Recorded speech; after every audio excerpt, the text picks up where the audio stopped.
Turn it on.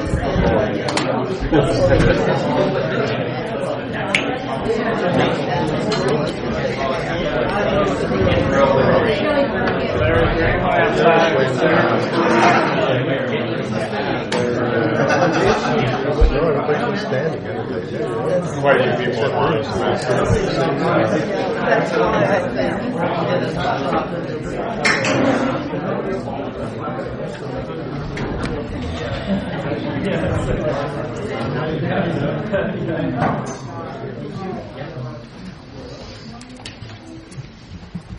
Welcome back from dinner. We're extremely fortunate to have as our speaker tonight Paul Hederman. Paul was here, as Bruce alluded to. Paul spoke here 2 years ago and was instrumental in Bruce waking up, so hang on to your hats tonight. He was going to come last year, but got sick and couldn't come, but it's one of the rare times that Paul doesn't travel to speak. He's constantly on the road speaking. He's in great demand. At his home base, he gives weekly meetings, probably 2 or 3 times a week sometimes.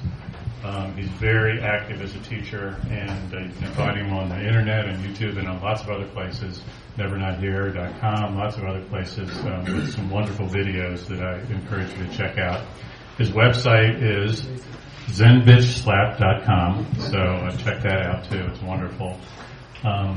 Paul's background is heavily into the recovery scene, coming up through the 12 steps and that sort of thing, which is a very profound teaching. My teacher, Richard Rose, spoke about it quite eloquently, that it was as good a system as you could have for waking up.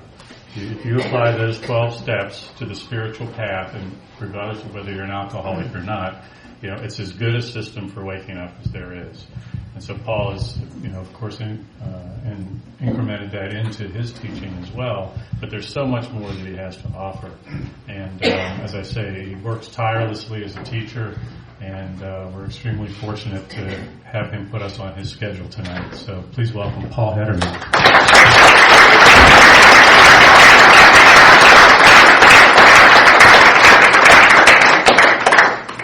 I had a fashion shift today.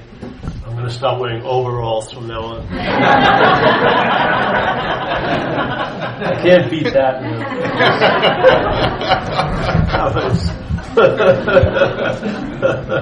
He bitch slapped me. And I don't like that.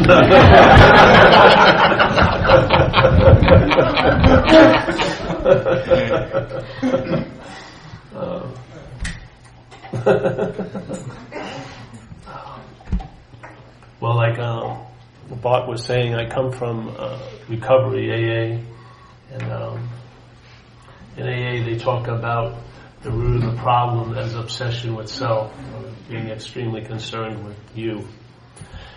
And for about 9 or 10 years in the program, I followed that idea and entertained it as best I could. And then after about the 11th year, I heard this message. And I heard it from a woman, and I was looking for another technique of meditation, like a super turbocharged tantric meditation or something. And she says, why not, instead of looking for another technique of meditation, why not ask who's the meditator? Yeah. And that was the first time my mind's attention was turned around and started looking back at from whence it came. And that became the last answer that I've heard. It was like an unspoken yes. I heard it, and I was sitting in the room, and the lady was talking, and something happened, and I realized I was looking at mental states arising, but I thought it was me that was looking at it. Then I realized it was a mental state looking at the other mental states. And that set me off, because it's like when 2 mirrors are put together, you can see it infinitely. Yeah, that's exactly what it was like. Self can never get out of self. A mental state is never going to get out of a mental state. And so my lens had been affixed or in a certain position of locked in like this, and I thought that's the way I could see. Suddenly she said this, and my lens went boom, boom, boom, boom. And the funny thing is when the lens opens up, there's a certain movement that goes along with it. It opens up like this, but then you move in front of it. Yeah? What you're taking yourself to be. It's not like it opens up like this and you're still stably the subject, but it opens up and you get included in what it's seeing. Yeah? When that happens, it's like that unspoken yes. Yeah? And then you see that there's no way that the you is ever going to be behind the camera. Yeah? It's always going to appear in the content. What is arising, I am not. And that's the solution. So, and that became the last answer. I don't know when it happened, but I lost all interest in the need to be liberated, which was fucking great. I'm telling you. Because, I mean, the first year I came here, I was sharing that I felt like I was allergic to spiritual seeking. Well, I'm at the point now where I'd like to start a 12-step program about spiritual seeking. Seekers Anonymous, so that people could get some help, because, I mean, you're not going to get pulled over for a DUI or go to a 28-day rehab. You're on your own with spiritual seeking, man. And it is nasty. For me, if washing the dishes if meditation is more important than washing the dishes, you're screwed. Yeah? Because as soon as the mind, like in the Course in Miracles says, you and I give everything all the meaning it has. That's the axiom that's happening right now and always will happen in the apparatus. You and I, this apparatus is giving everything all the meaning it has, yes? So, when I got introduced to spirituality, I was about 18 years old. I was come back from a Catholic background, and I met an Indian guru when I was 17 or 18. Now, I had no experience in this life about what a spiritual guru was or what it would be like to be a devotee or a meditator. Yet, as soon as I met the topic, I had thousands and thousands of ideas of how he should be, how I should be, how you should be, what's the whole point of it, and all like this. And the trippy thing is, he was introduced to me as the Lord of the universe. Yeah? Now, in my head, the Lord of the universe has a pretty big meaning. You know what I mean? Like, it's a really big meaning. And there I was with the Lord of the universe, and I didn't like the Lord of the universe. So, you cannot believe what that made me for about 5 years. My mind had a field day, me not liking the Lord of the universe. I mean, it's like worse than hell. So, you see that all these ideas are just latently sitting there. The mental realm is chock full of old ideas and concepts, yes, and beliefs. And as soon as a topic or something gets engaged with, that topic gets engaged with as you as the subject, that subject is the bridge for all those conditionings to activate. So in other words, when a thought comes, the thought isn't bringing me the meaning, it's the my taking myself to be the thinker or to be the object of the thought that's giving it all the meaning. Yes? The way I view the thought is the thought's bringing me a meaning, but in fact that's not what's happening. When the meaning's already in place, that every thought is mine, that I'm the thinker of it, that's what's injecting all the meaning. So all of this conditioning that's just there as a potential downloads into your life. And then you're in the experience as being the reaction to that. Yeah, this is called an interpretation.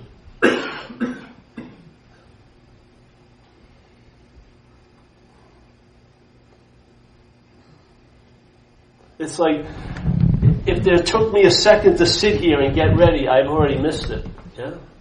If I have to prepare, it's like some people that used to who speak in corporate situations. They have a get ready, get set, go room. Yeah? So first they get in the get ready room and they read up and everything like this. Then they get set to go. And then they go onto the stage. You're way off. You know what I mean? There's no get ready, get set, go. It's already on. There's no point where it's ever been off. There's nothing that's ever going to turn it on. All this is happening is never going to not happen. There's just going to be happening. Yeah. So in a sense, the idea of the mental process, to make some sense of this, it sticks a flagpole in all this verbing and claims it to be the noun. So instead of having the sense of actually consciousness in contact, through the seeing, hearing, feeling, tasting, touching, and smelling, it becomes you're the one who's in contact. So the mental process I like to call selfing, and that's what it is. An obsession with self isn't a verb over a noun, it's a verb. The mind is obsessing with self is a total verb. There's no noun called self to obsess with. The obsession with self produces the sense of a noun. Yeah? The verb produces the sense of a noun. There's not a verb and noun going on. When there's the verb and the noun wants to get relief from the verb, that's more of it. Yeah? Self can't get out of self. The whole point, the only way to get out of self is to realize you were never in it. It's the only way that works. The only way that works to get out of an imaginary problem is to realize it's an imaginary problem. So it appears to be so, but it's not so. And for it to appear to be so, it has to appear to be so to a someone, to a you, to a mind that's in the ignorance of misidentification. At that point, false evidence appears real to that mind. Yeah? And then we live accordingly. And that the living accordingly to that is a pure fucking mental interpretation. And so there's a lack, you're not satisfied, you're not in the elan vital of life. So an irritability, restlessness, and discontent comes over you. You don't realize the first addiction is the mind's addiction to the idea of being a self, and therefore you seek relief from that first addiction, which spawns all the other addictions in life. Yeah? Every time I shot drugs, I was trying to get relief from self. Every fucking time. Yeah? The point is, selfing can never fulfill its desire. Selfing can never become a self. You are of a nature, not of thingness. So no matter how much the mental process claims you to be a thing, thinks about you as a thing, wants you to be a thing, it cannot bring that about. So its desire is thwarted, which causes a need to get relief from that thwarted desire, which is all the other addictions. Yeah. So if you really want relief from this and that, just see what's the first knot. If you can find the first knot and recognize that knot may not be you, that knot has a string that goes through all the other knots. If you release this first knot, it affects all the other knots. If you try to release the knot of relationships, you may get a little relief, but it usually ties up again. And it doesn't affect the knots, let's say, of financial security or something else or health next to it. But if you get to the first knot, and that loosens up, the relief of that reverberates through your life. Yeah? You start stabilizing in a condition called traveling lighter. Yeah? And then one of the greatest things is you may lose the need to be liberated. Oh, fuck, what a relief. You know? You lose the drive or the need to be liberated. There is no need to be liberated from what you are. So now instead of reading like spiritual books, I read the Yankee blogs. You know what I mean? I participate on very mundane stuff because it's what's participating, not what you're doing. The mind that's participating is bright as hell. It doesn't matter if it's shining on a scripture or on a sports page. It's the same brightness. Yeah. So we just had the talk on the yard outside, actually.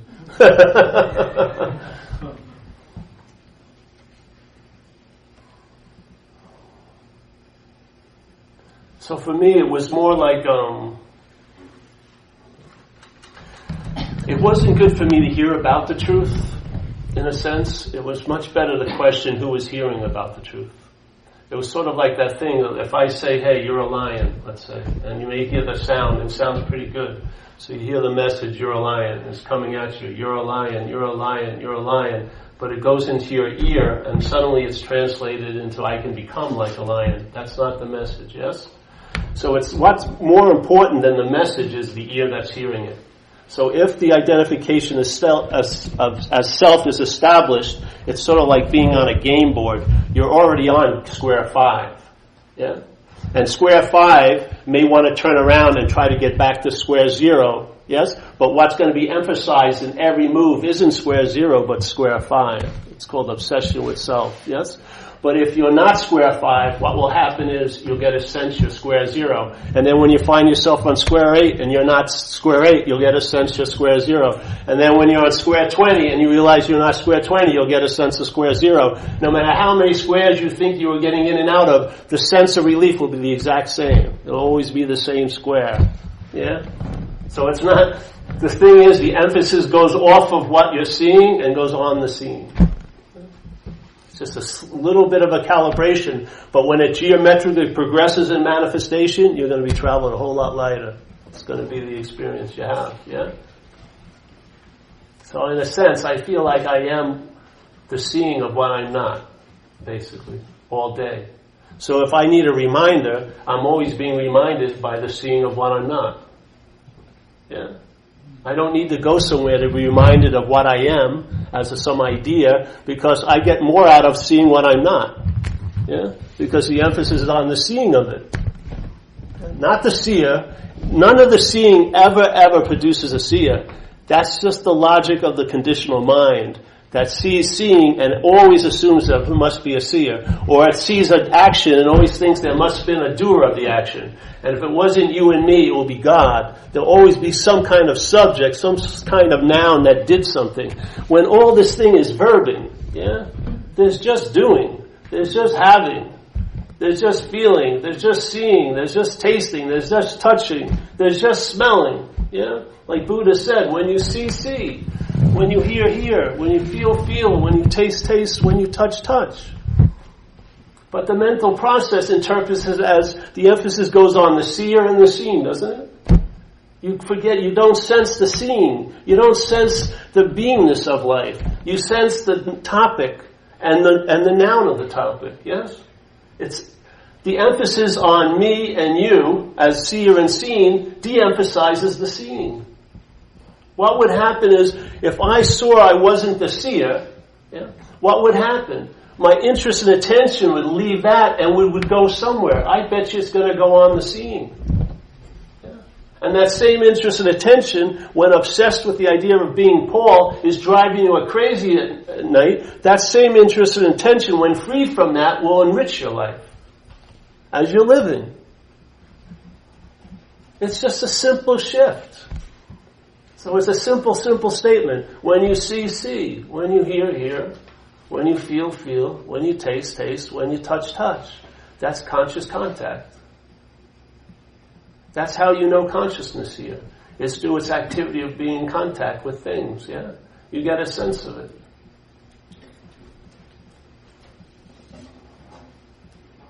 As soon as it becomes unconscious, then the possibility of me being unconscious becomes prevalent here.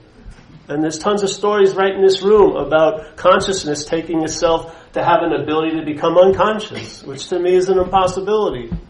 Consciousness is not participating in a dualistic experience. Yeah? It's the context of the dualistic experience. There's no place you can be unconscious and more conscious. That's just an activity of a mental process, making something that isn't so seem to be so. Yeah.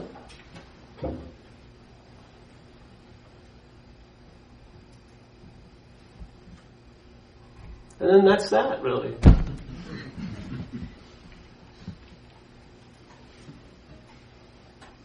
And then things go on.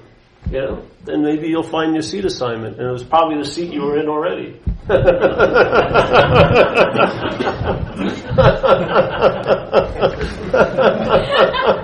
And no seat doesn't have an engraved name on it. You're going to get up sooner or later.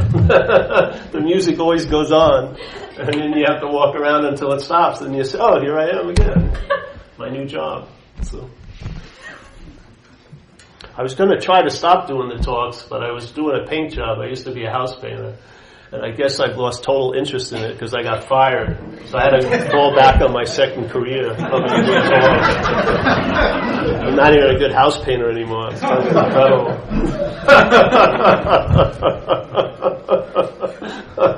That's when I said yes. I think I'll go to North Carolina.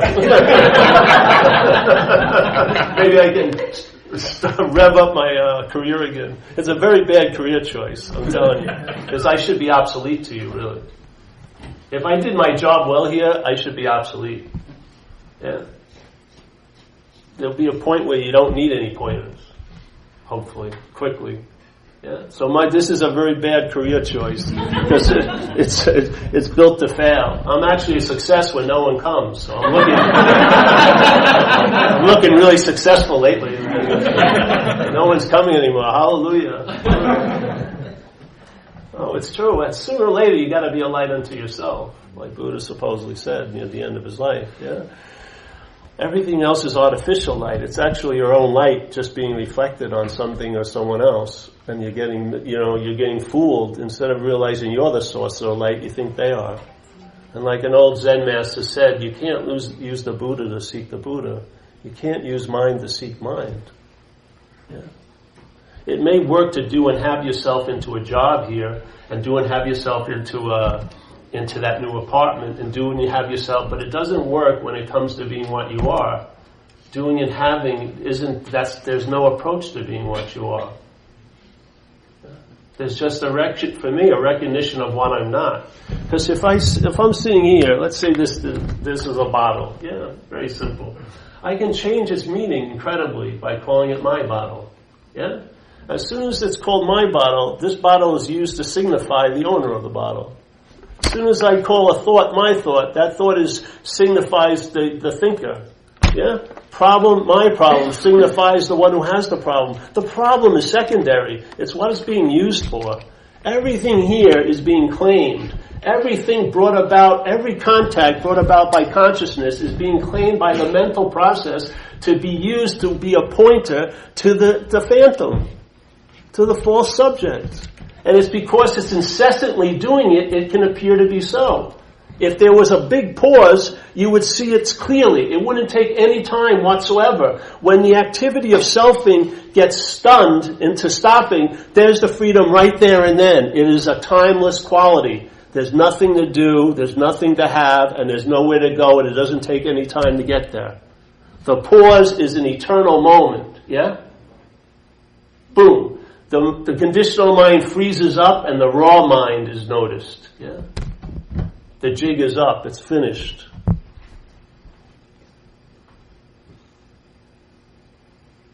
That's why the selfing it's attempting to bond, let's say, no-thingness with a thingness. Yeah? It's trying to place the subjectivity as an activity of the object. It's an unholy bonding. Yeah? The glue has to be applied almost every moment in time, or it will be seen not to be so. That's why we have 70,000 thoughts a day. When I was house painting, I maybe used 15 thoughts to do a job. You know, every room I walked in usually never surprised me. There was 4 walls and a ceiling. I knew where the paint was. I had a thought about going to lunch. I definitely had a couple of thoughts about when am I going to leave. You know, I want to get out of there. But maybe 15 thoughts to navigate the whole day of work. What were the 69,985 thoughts doing? They were being used to point, like arthritic limbs pointing to a phantom. And all it takes is the pointing, and the conditional mind makes the leap. Yeah? There's a doing, there's a doer. Thinking, thinker. Feeling, feeler. Seeing, seer. Hearing, hearer. Yeah? It's the greatest heist of all. There's life, conscious contact, the elan vital of being alive, and suddenly a mental process claims it, deadens it, neuters it. Yes? And now it's all about you.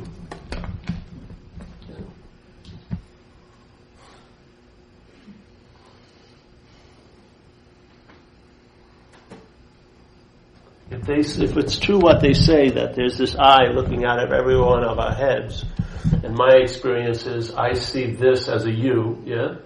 I see a lot of yous in here, and every one of you would see me as a you, yeah?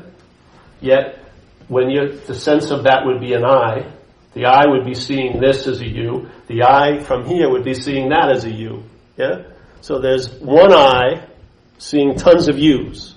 So here I am. If 800 yous came in here, they'd still have an experience when they were looking at me that I was the you. Yeah? 3,000, 8,000, 20,000, doesn't matter. Not one person would think it was me when they said it. Yeah?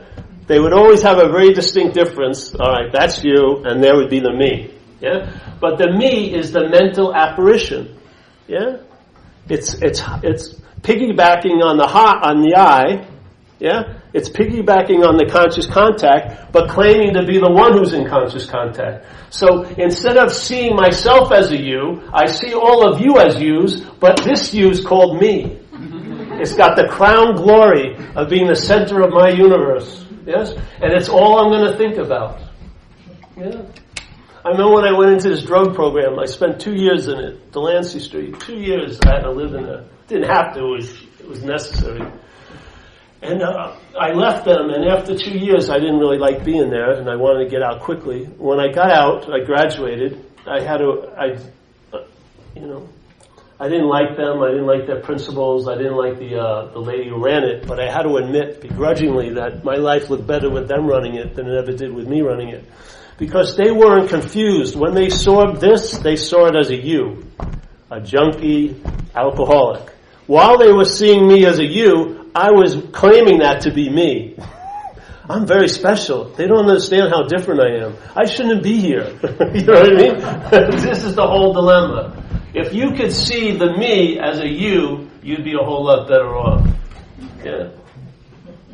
And the beautiful way, if you could see the you and the me as the I, which is the case, you'd be a whole lot better off. You would be traveling lighter. Yeah? Because the weight is in being a me. That's where the weight is. And you'll know the solution by the relief from the problem. When the problem is dropped, you'll know the solution tells you about the problem. Yeah?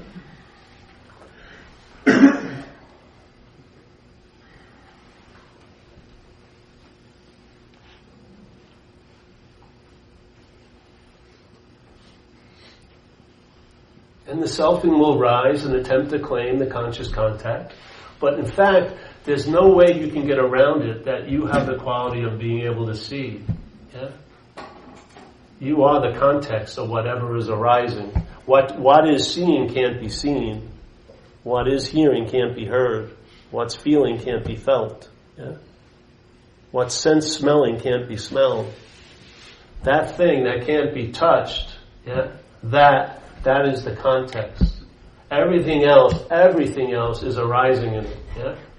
You see everything, or even if you just see one thing, that's the principle of seeing everything. Yeah? If you see one thought, you are not of that. Yeah? If you see one feeling, you're not of that. If you see one thing, you're not of that. Yeah? It's like if you have one drop, some people say you can see the whole ocean in one drop. You don't need 8,000 examples. One sometimes will do. You'll get it like that, like somebody was speaking today. It won't even be a matter of getting it. Yeah? It's quicker than that.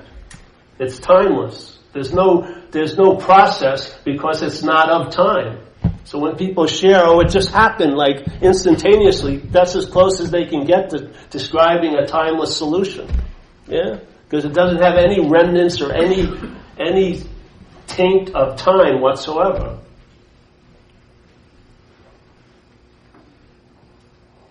So in a sense, alcoholism to me was like an extreme version of self-centeredness. It painted with a broader brush so you could see it. Yeah?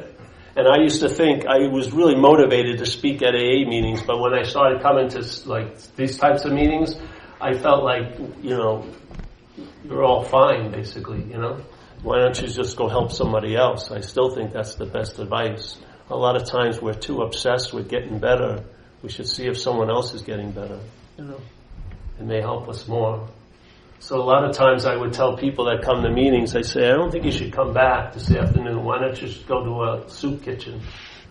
Don't help someone you know. Help someone who's a stranger. I bet you'll feel a lot better than coming to this meeting or reading another book. Yeah? I mean, how many self-help books have you read? Have you ever read a complete one? Have you ever finished one? Usually you put it down after a few chapters, yeah? Yeah.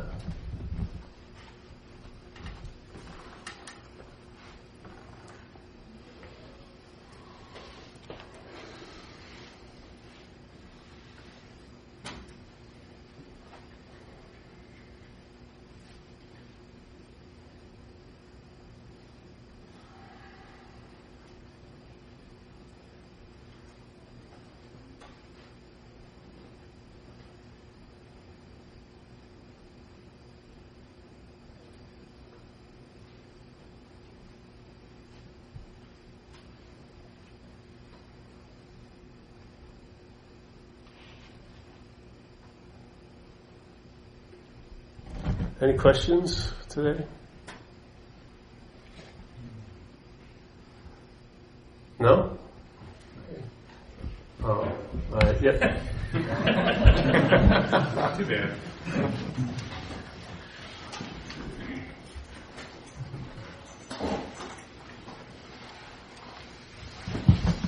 So when you're talking about the I and the you, and you look and see that there's actually not a seer, there's just a seeing, one can turn that into a practice and practice doing that. Do you believe you can actually get there by doing that, or is this something that just happens and you can't do anything about it?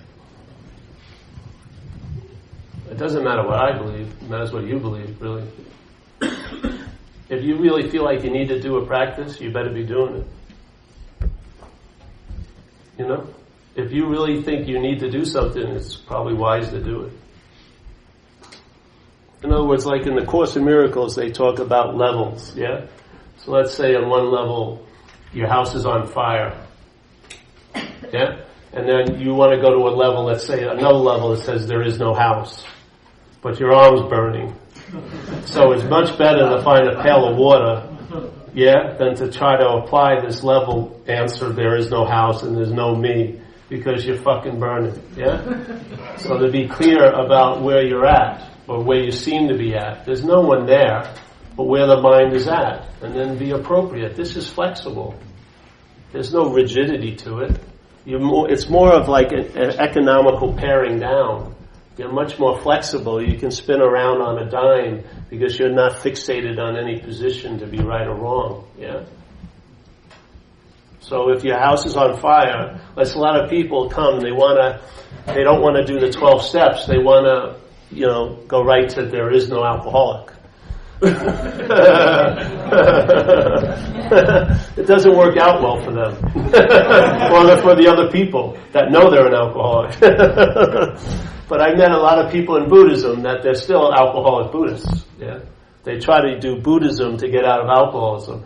Alcoholism is a mental disease. Yeah, just like if I had diabetes, if I was awake, would I stop shooting up insulin? Yeah. My body would go into shock if I didn't take the insulin. The same thing, alcoholism, you can't see alcoholism. You can see its effects maybe on the liver and the organs, but you don't find it in an x-ray. Yeah? It's a mental disease. It's like a parasite. That's what I think selfing is like.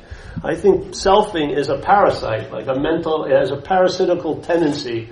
It's like a mental process that claims what's not its, So, and especially the biggest claim is that it claims to be the one who's conscious, instead of recognizing all there is the consciousness. Yeah.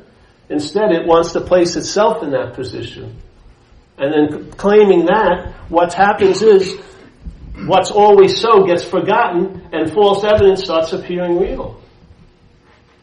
So what's always so is totally forgotten, and yet false evidence consistently seems to appear real. Yeah.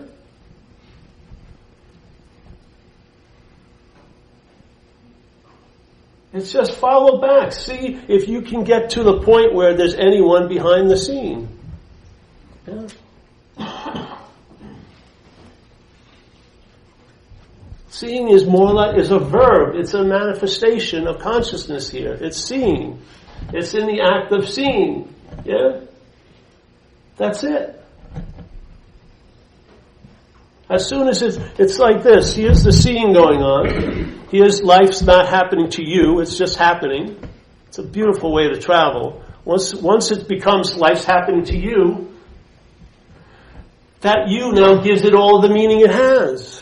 It gives everything a direction. Everything's either that I want isn't happening to me, or what I don't want is happening to me. Everything changes as soon as there's that fixed reference point, you. Everything changes.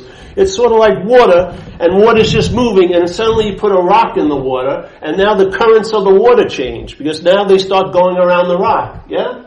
And they produce these currents, and some of the currents become stagnant, and then things that are flowing around down the river now start going around the rock and get caught there, yeah? And everything gets all clogged up, and now you can't even see the surface of the water. There's no reflection, yeah? Your mind isn't able to reflect anything. All it is seeing what's covering the surface. Yeah. Now you can have a huge story about I want to get those leaves away from me, this and that. But in fact, that rock is the gravitational pull for all that to occur. What would happen if you took the rock out? How long do you think it would take for the water to change its current? Yeah. How long do you think it would take it? As soon as you took the obstruction out, it would naturally go a certain way. It would follow the way. Yeah. But the obstruction, here we are, it's sort of like putting something in there and then barnacles make a home in it, and now you're trying to pull the barnacles out and they're already anchored in. If the barnacles don't have anything to attach to, they can't fixate. They can't find a home. Yeah? That's the whole point about recognizing you're not the subject. If you're not the subject, then everything is a verb. Everything is moving. Everything has a flow. There's no stagnation. There's no place for currents to come around and get stuck and then to form a stagnant pool. Everything is moving. Yeah? It's called feeling alive. It's the sense of being. And the thing is, the selfing, this desire to become and unbecome, that's its total movement. It's desiring to become something it isn't, and it's usually desiring to unbecome something it thinks it is. It's neither of them. It's not what it thinks it is, and it can't be what it thinks it wants to be. So it's like a slinky. And it has its own momentum. Yeah? Boom, boom, just keeps on going. You try to hold what? Hold it. Yeah. Now, sense of beingness is complete in and of itself. It's not here to find a climax. It's not here to reach a crescendo. It's not here to complete a mission. It's not here to culminate an event. It's whatever it's doing here, I would say, is more a form of expression than anything else. It's not seeking to achieve. Yeah? It's complete and whole. So here's the mind. It's reflecting selfing. It reflects the agitation of selfing, because that's what an unfulfilled desire is agitation, yes? So your mind is reflecting agitation constantly, and yet you want to have peace. But if you met peace, you'd make it agitated. You would think, well, I have it next week. So now peace, the idea of peace, will even provoke more agitation, yes? What would happen is, if you weren't relying on this idea of being a self, maybe if you were relying on this sense of being, which is complete already, instead of being self-centered, you would be centered. Yeah? And you'd be centered in something that's already whole, and so your mind would also reflect its nature, just like it's reflecting the mental process.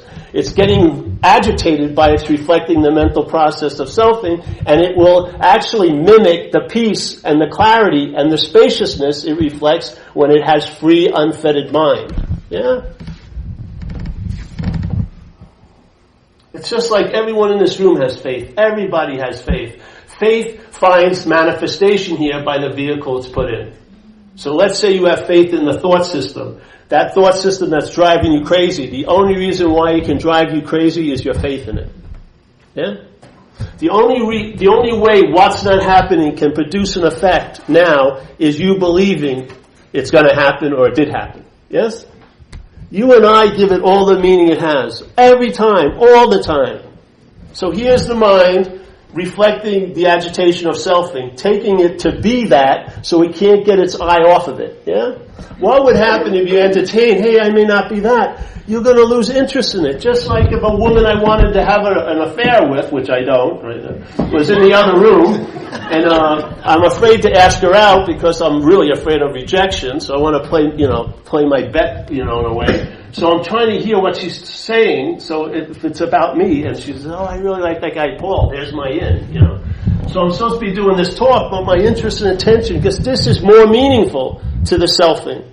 This is bullshit to the selfing. That, she's going to save my ass. I'm going to have my kids with her. Yeah, I haven't even talked to her yet, but I'm already married to her. So here I am. My interest and attention is really absorbed in this. And someone notices, hey, Paul, you're supposed to be at this meeting. I go, and I agree with you, but I can't call it off. It's not my interest and attention. I'm not the owner of the interest and attention. When I whistle, they don't come back. Yes? That's the whole freaking point. Trying to stop your thoughts is impossible. They're not yours. They're not your thoughts. All right, so now someone comes by and puts a book on the table. How to lose interest in a conversation in another room. It's all right. Page 2, I'm on page 5, chapter 5. I agree totally what it says, but I have no power over where my intention and interest is. It's not mine. That's important to my head. That's meaningful. This isn't. Okay, suddenly she says, hey, I really like that guy Matt. My name is Paul. What happens? What happens when I hear it's not about me? I lose interest in it. Don't I? Did I have to work 3 months to learn how to lose interest in it? The interest just leaves the room and then goes where? I would say find out. Find out where your interest will go. Find out. Once it's relieved of that bondage to that idea of you, find out. I would say that same thing that may be used to bond you to this idea of being a self will enrich your life. The same interest and attention, just like the same faith. If I have faith in this failed thought system, I'm going to be producing anxiety. My faith is going to produce anxiety all day. The stronger the faith, the more anxiety. That same faith is put into something else, let's say into, hey, I'm not that. That faith will also produce an effect here, which to me is ease and comfort. Same faith. It just matters what vehicle it's in. Same attention and interest. It's where your attention and interest is in. And you don't lose attention and interest. You lose it in things, but you do not lose the interest and attention. It's not a quantity. It's not something that you have a certain amount of. It's not like, oh, Jesus Christ, I got to stop talking today. I ran out of almost my attention earlier. I was looking at that tree way too long. Someone drive me home. Yeah, you have tons of interest and attention, and so it's always available. Quite a lot of it. You lose it in a thing. You lose interest in the thing. So let's say if you could possibly lose interest in you being a thing, what would happen? Find out. Entertain it. Yeah.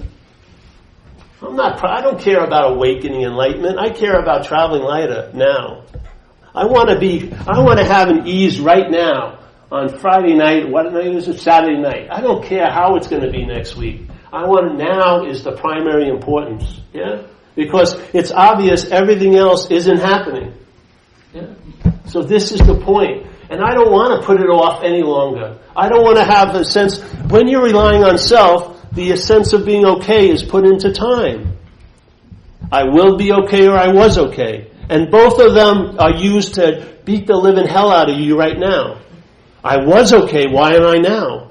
I will be okay, but probably not. Yeah? But out of selfing, you're okay. Yeah. Now.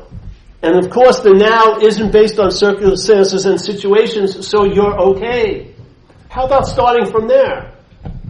How about starting a day from there instead of from I'm not okay? See what happens. Your idea of wanting to be enlightened may be because you're just fucking dissatisfied. If you were happy and satisfied, you'd probably drop the old drive to be enlightened or whatever it is. Yeah? Because that's just the name we're giving to some unrest. We think it's a solution or the ultimate solution to the unrest. I'll tell you, the ultimate solution is when you don't need a fucking solution to it. Yeah? When you've lost interest sufficiently enough, your whole life isn't based on how you're doing.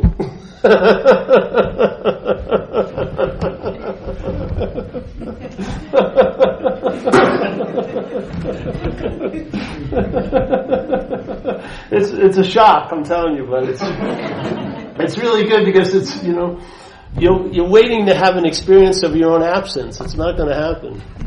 It's not going to happen. It's not going to be good. You're not going to be there to get it.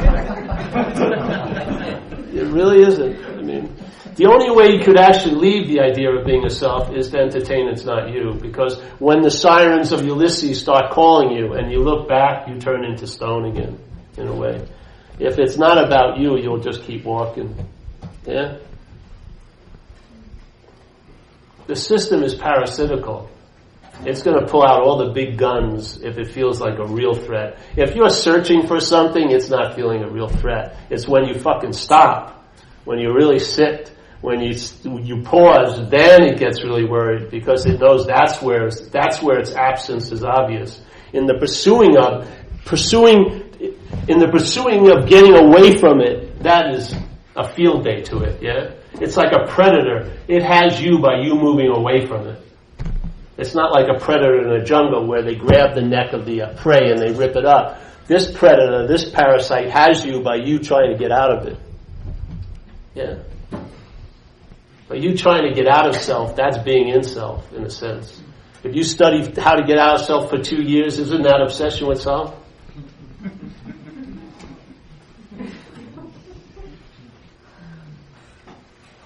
Hold on one second, right? Yeah. You see it? It's just a loss of interest in that thing. It's not a loss of interest, it's a loss of interest in that thing.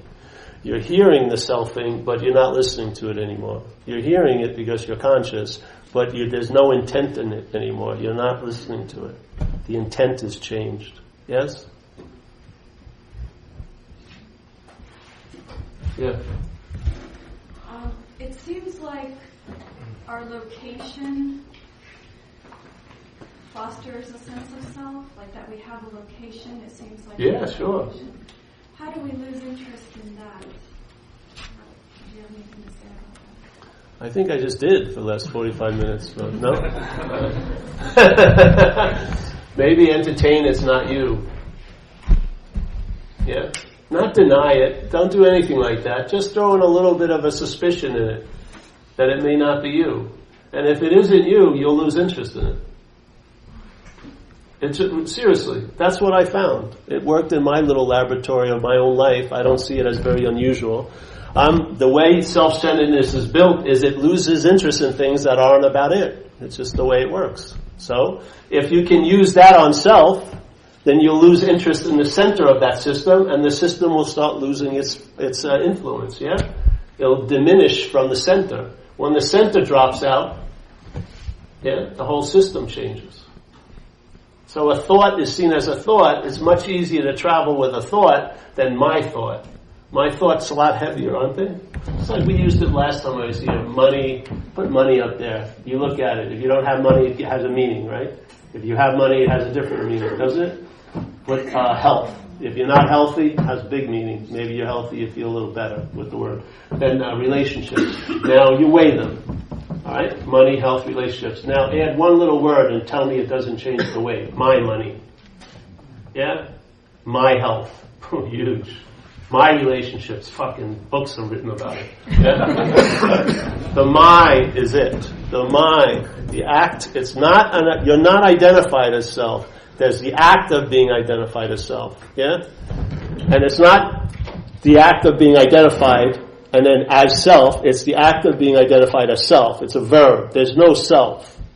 Yeah? There's no self to be identified as, and there's no self to be obsessed over. There's just obsession with self and identification as self. It's one verb. Yeah?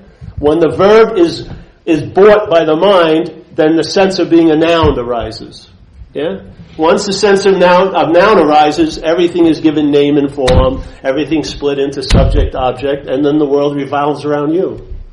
And that's what's driving most of us crazy. Yeah? You can't go to sleep at night because the thoughts are held as yours, and they must have a lot of importance. And you're waiting for that one really important thought. It comes at 3:30 in the morning or something. You have to go through 8,000, but one is really it's gonna tell me why I'm fucked. It's like being a professor of holes, and yet you keep falling in them. What's the point of that knowledge? Right? Like in recovery, we say, self-knowledge avails you nothing. It sounded weird because you think knowledge is valuable, but it says self-knowledge avails you nothing. So any knowledge claimed by selfing will avail you nothing, especially in regards to freedom from self. It's not going to happen. It's actually going to increase the bondage while you're attempting to be free. You don't understand that trying to get out of the handcuffs tighten them, yeah? When you try to get out of the imaginary handcuffs, they get tighter, and they seem realer and realer. The more you try to get them out, the more real they seem, don't they? We have a role in it. Mind's giving everything the meaning it has. Yeah. I've had enough of that one system. I lived life underneath that tyranny of self. I remember when I was a kid, I was 11 years old, and I was walking through a hallway at school one day, and a girl said hello to me, a pretty girl, and I went home and wondered what she meant by it for 5 hours. You know? My mind just wouldn't let it go. It just went on. It tried to look at it from every point of view it could get to, but all of them were self-centered. So I could only see how it pertained to me, you know? And this was just one of those events out of hundreds of events every day like that. Yeah? I couldn't wait to get loaded when I was 12 years old. And I didn't know I was looking for alcohol until I had a drink. Then I knew I was looking for alcohol because I definitely needed fucking relief from this bondage of self. And I did get relief when I got loaded. I didn't care what the girl meant by saying hello to me. I didn't care what my batting average was. It was such a fucking relief, but, what I found was I have magnetic appeal to people in uniform when I drink. So consequences happened that were unbelievable here. Fucking unbelievable. I mean, I got run over twice in one night. That's difficult to do. Even if you're intending to do it, you probably wouldn't get run over twice in one night. The guy hit me, and he didn't know what he hit. He backed up over me. Talk about, if you want to call it self-hatred, there was a deep fucking vindictiveness going on in my little mental world, you know. And the whole thing about AA and 12 steps, and hopefully what we do here, is hopefully a mental condition will be diminished so that another condition that's available will become obvious to you. It doesn't mean it gets increased. It's already so, but your obviousness isn't there. You're not aware of it. So why I believe you're not aware of it is you're looking from a mental condition. So the mental condition, after claiming seeing, turns it into a form of looking, called self-centeredness, yeah? It's always seeing, but you never very rarely recognize it. That's why it says, St. Francis says, what's looking is what you're looking for. Most people can't get that because the seeing has been changed or hijacked and turned into a form of looking, yeah? So while you're looking, you never can entertain that that's the seeing. Yeah? But it is. The seeing is always available at all times. But not when you're looking. That's what drives fucking people crazy. And then they try to get really subtle, and now they're trying to not to look, which is another form of looking. When it's always just in the availability of each and every fucking moment. Yeah? Each and every moment, what's happening is seeing. Consciousness is facilitating seeing, hearing, feeling, tasting, touching. When I say seeing, I don't mean visually. I mean mind seeing. Yeah? In other words, mind is alive and it's manifesting through these 5 gates. And every second of every day we're alive and conscious. It's demonstrating to me the true movement of love, which is when the seeming a problem is arising, the solution is always available. While the selfing is arising, the solution to it is always available, right in what's witnessing the arising of the selfing. Yeah? Right in the basic seeing of it. That's it. And there's nothing you need to do to see. That's it. That's the nature of what's happening here. The quality of being alive is brought about by consciousness, which is seeing. Yeah? So.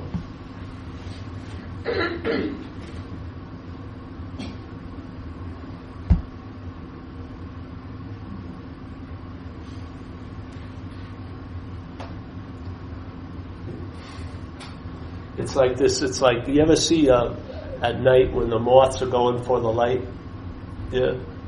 They're just going crazy out there.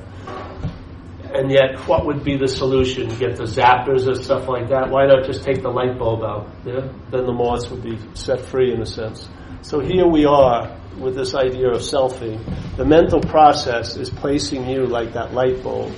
The light that it's using is just a reflection of consciousness, and yet it's drawing all the mental activities, all the ideas, all the beliefs, all the fucking conditionings are flying towards that light. Yeah? Now we're having an experience that we don't like that, but we're unwilling to give up being the bulb.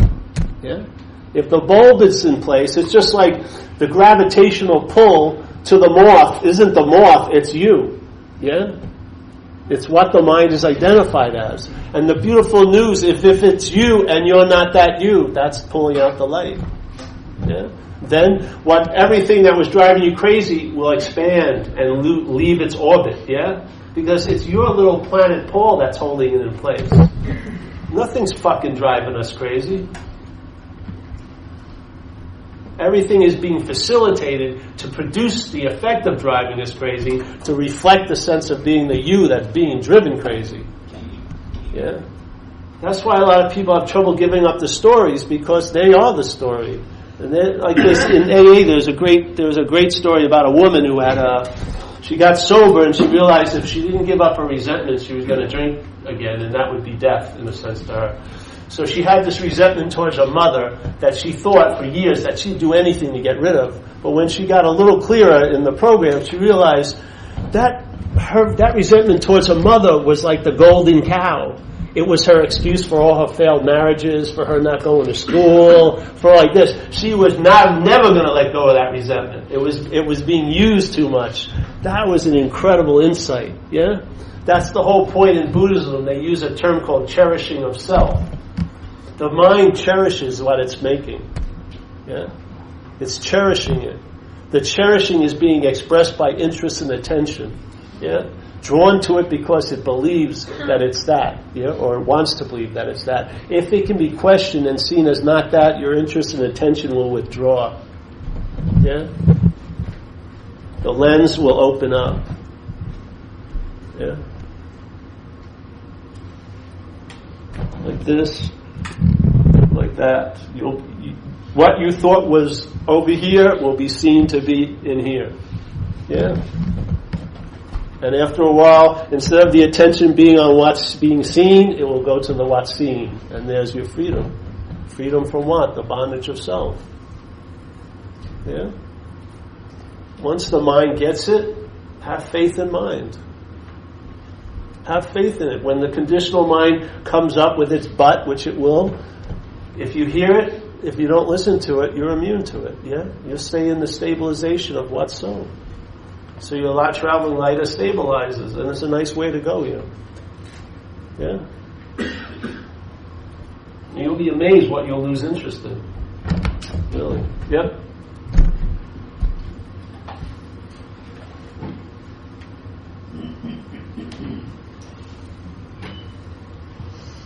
As a psychologist with a psychotherapy practice, I work with a lot of people in recovery.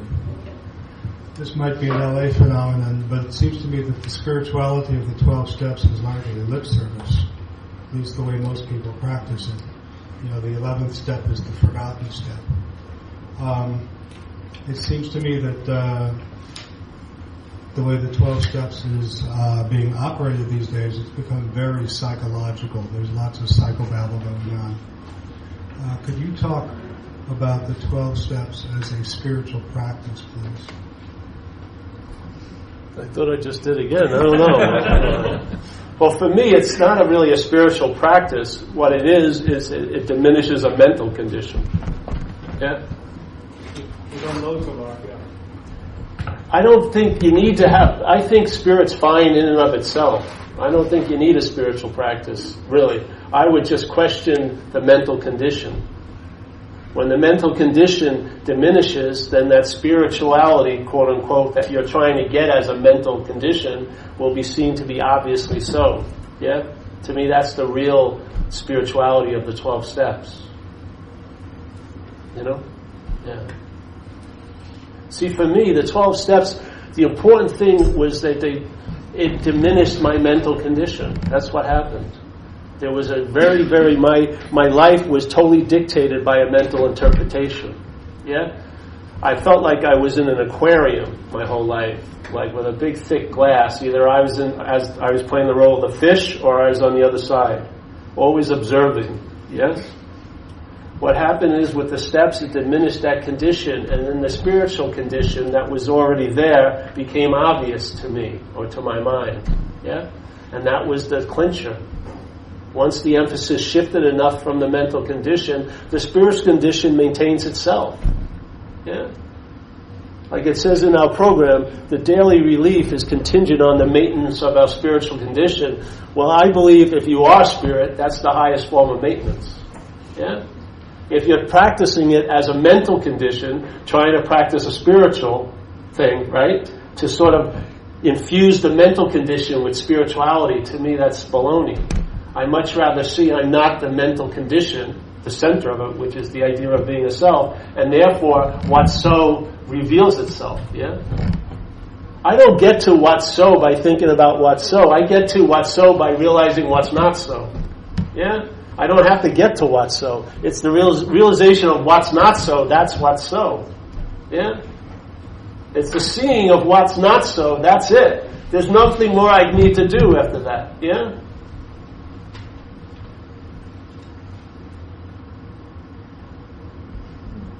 See, if you're looking, there'll be hundreds of forms of things you need to do. But when you're seeing, the seeing becomes obvious, that's the end of it.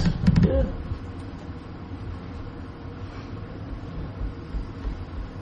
Like someone once asked me, why aren't you swimming around in the depths of the ocean? I said, this is the depths of the ocean, sitting right here. This is more than enough. Yeah. It's as bright as it's ever going to be right now. Yeah. This is the moment that I was looking for. Yeah. This was the past moment I built altars around. This is it. Dog shit awareness. Yeah.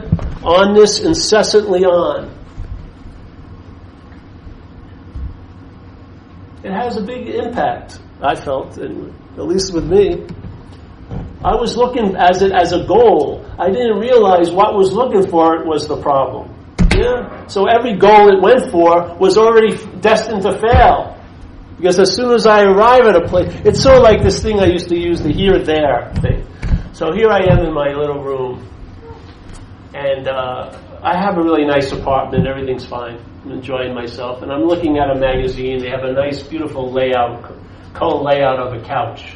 And then I look at that couch, I go, man. And I realize my apartment's couchless, you know. Fuck, I don't have a couch. And I'm thinking, wow, it'd be great to have a couch, you know. And I bet you I'd meet a girl and conceive of my first child on the couch. And then I start thinking about all my friends who have couches. Why haven't they told me how important it is to have a couch? Those fuckers, you know? And now I get on to this movement. I want a couch. You know, fine and dandy. So now the here that was fine a second ago is now invalidated. Because I have this little mythical there I want to get to. Yeah? The couch is just an example. You can fill in anything you want. So now there's the movement from here, as here, but the emphasis on there. Every movement I'm in is here. And so every movement here, to get to that mythical there. As soon as I arrive at the mythical there, it's a here. Yeah? As soon as I get the couch, maybe I get off on it for 5 minutes, then I go, I need a rug to match the couch. So now it's another there. And it goes on and on and on and on and on. And what's really happening is this here is being invalidated. Every movement to the mythical there is actually clothed, it's clothing an invalidation of the here. Your mind is saying no. By saying yes to that which isn't happening, it's saying no to what's happening. Yeah? If you're here saying, I got to get to that next retreat, you're basically saying no to life's invitation. And you expect that you're going to, when it suits you and it looks like you think it's supposed to look like, you'll be able to embrace it. I tell you won't. Life's been, it's like when I was, let's say I had to just drive for approval, but I wanted it in a special way, like a 5'10" blonde, yeah? So here comes life knocking on the door. Hey, I got a big order of approval for Paul Hederman. I don't like the package. No. So I was saying no to everything I was looking for because I was looking for it in a certain way. Yeah.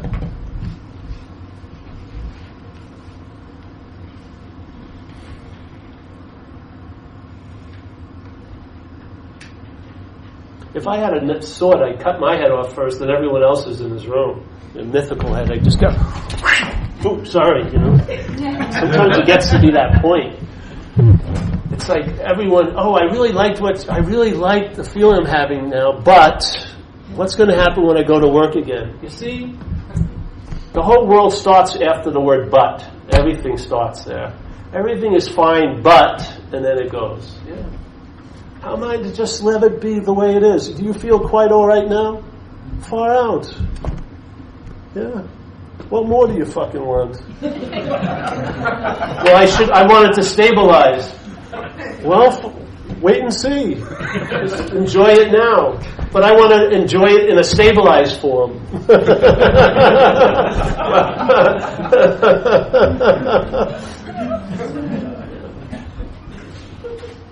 With selfing is always the predominant thing. So when you want to know God as a self, then you want to become a knower of God. Yeah? The emphasis is on the knower of God, not God. And look, Ramana Maharshi says it beautifully. He says, to know God is to be God. That's a different ballgame. In the mental interpretation of life, to know God is to be a knower of God. Yeah? The emphasis is still on you. But what he says is much quicker. To know God is to be God. And there's this great master Dogen, a Japanese Zen master, that says, the study of Buddhism is the study of self. To study the self is to forget the self. Exactly. When you study the self, you'll realize or maybe entertain it's not you, and that's when your interest and attention will dismiss from it and it will be called a forgetting it. You will forget it. Yeah? You don't have to kill it. You don't have to beat it. You don't have to be vigilant around it. You forget it.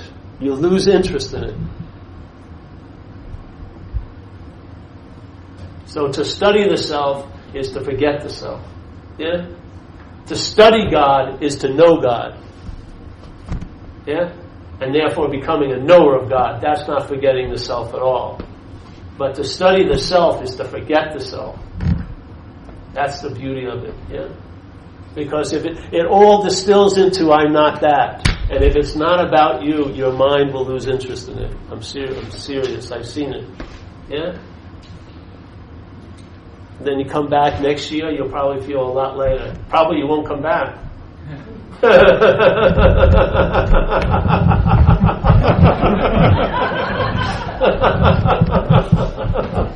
And you won't be thinking you missed anything.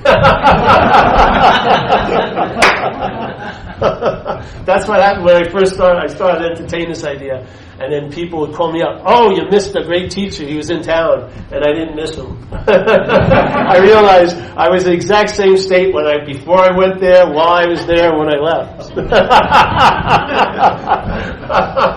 The primary state isn't interrupted or influenced or fucking increased or decreased at all. It's always available at all times, right where you are, right how you seem to be. If it's not that, it's not worth the term of the solution, is it? If it's not applicable at every moment of every time in your life, then is it a solution? Or is it a problem? I'd say it's a problem.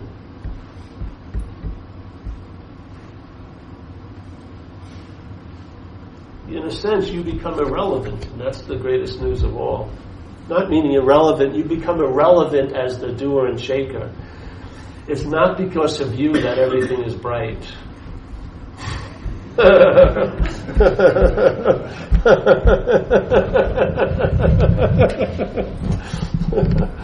You'd like it to be, but it's not the truth. So, yeah. Any more questions? Yes. Another one. That's it. That's your quota. 2 questions. So, as God, is it possible for me to prefer waking up every day in Hawaii, or does that mean I'm asleep?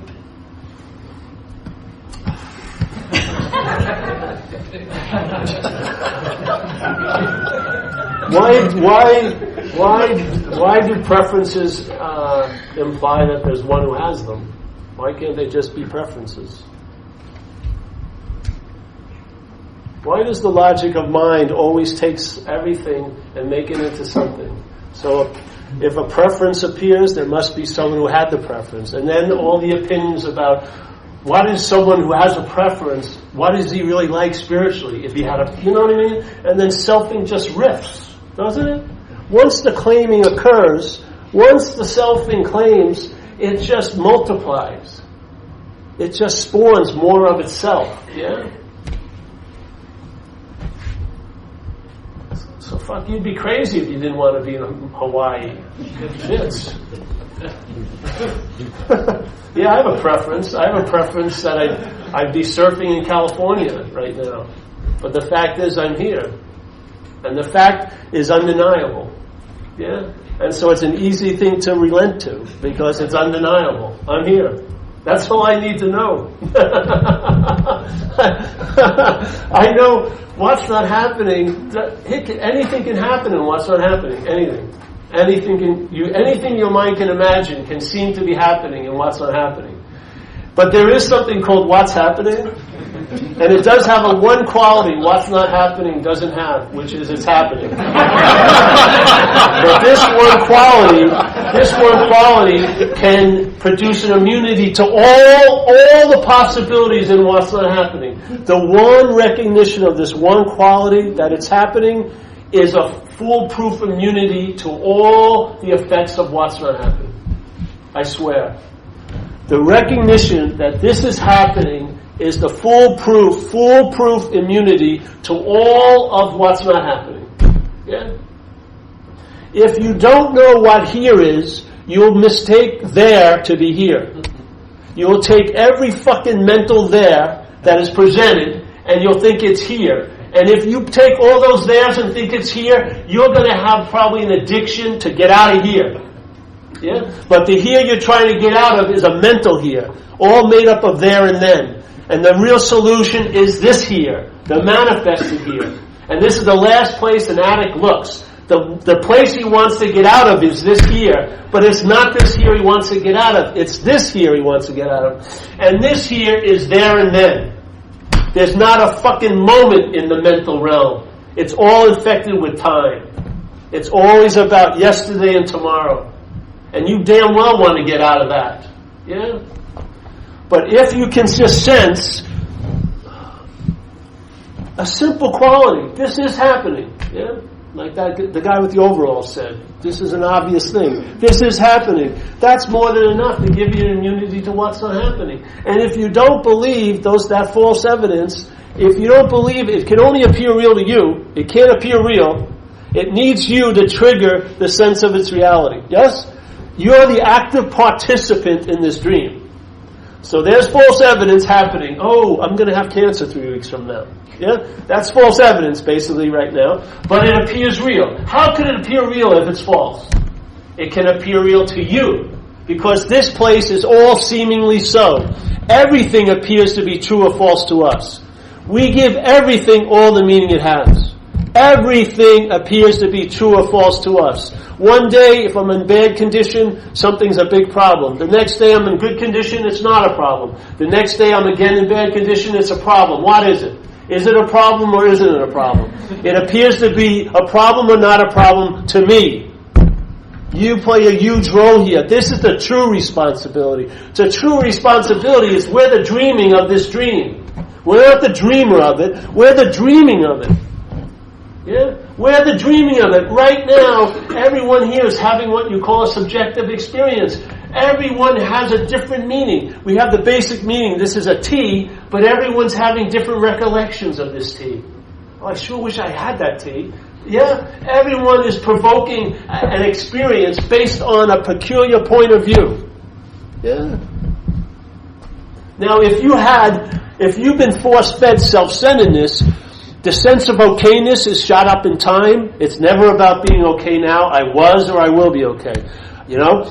Okay, it can't be a timeless solution. I'm going to use time and I'm going to work really hard and produce the effect. Yes? It can't think outside of its own box. Self can't get out of self. But what would happen if mind was unfettered from that obsession with self? Find out. Find out what possibilities it can entertain. Yeah? When you have a quote-unquote download, one of the major qualities of it is of a timeless place. There's no fucking time in it whatsoever. Yeah? That intimates something to you. It intimates something to the mind. The mind mimics what it's reflecting. Yeah? If it's reflecting selfing, you're going to be agitated. Your whole life is going to be based on fears and prejudices and biases and hopes and stuff like that. And what's actually so will be right underneath your nose. Like they say, it's an open secret. Yeah? How could something be a secret if it was open? It's an open secret. It's a gateless gate. Why do you want to keep paying tolls at a gateless gate? Why do you want to keep having fulfill requirements to move through a gateless gate? You're the toll booth operator. You're the one who sees the gate. It's a gateless gate. Yes? And I can't change the way I see. Hallelujah. I just admit about what's seeing and what's not seeing. And I'm not that which I can see. Yeah? I'm not all the my's, all the things, every seeing, hearing, feeling, tasting, touching that's been claimed to point to the one who was seeing, hearing, feeling, tasting, touching. Yes? That cannot possibly be so. That's a giant imaginary gulf it can never cross. And right in that gulf, if it's not allowed to make this huge assumption, that's the pause. That's the peace. That's like the sweet spot, so to speak. And the pause is not of time, so it may look like it's a second, but it can go on endlessly. Yeah?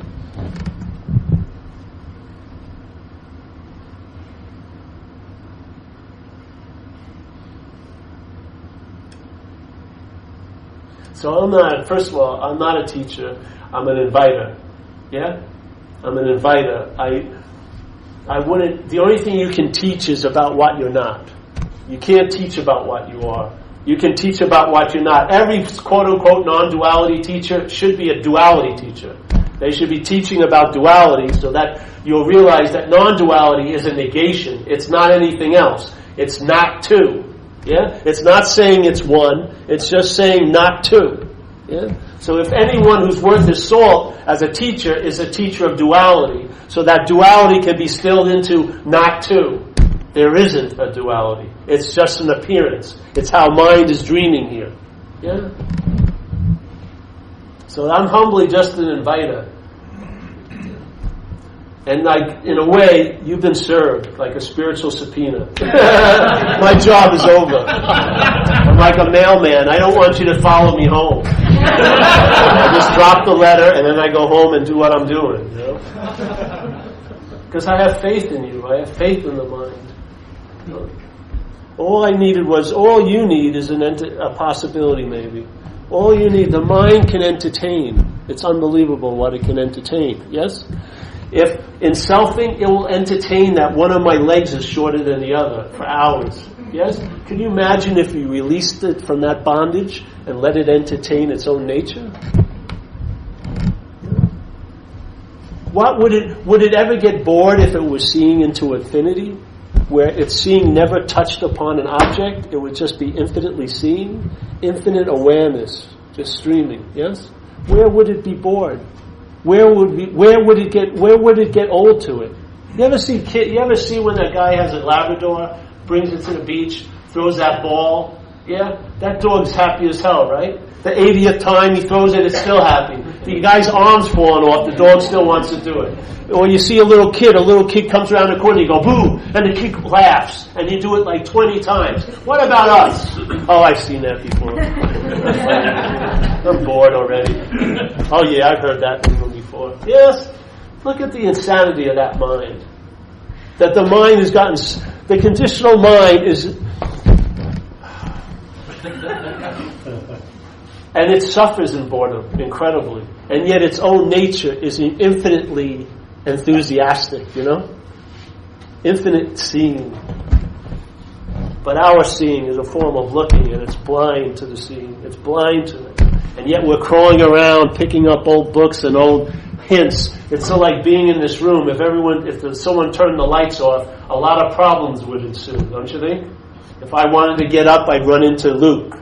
And he'd get pissed off and get a resentment. Or I'd hit my leg against the chair and I'd hurt my knee. And I'd have to go to the bathroom. I don't know where the bathroom is. I'd have to piss in the orchid thing. You know, it'd be covered by the dark. And then so some people start getting maps where they thought the bathroom was once, and they start selling it to us. Oh, I know where the bathroom. I saw it once in the light one day. All right, $5. All right, I'll buy it. We're like, fucking, we'll do anything because we can't see.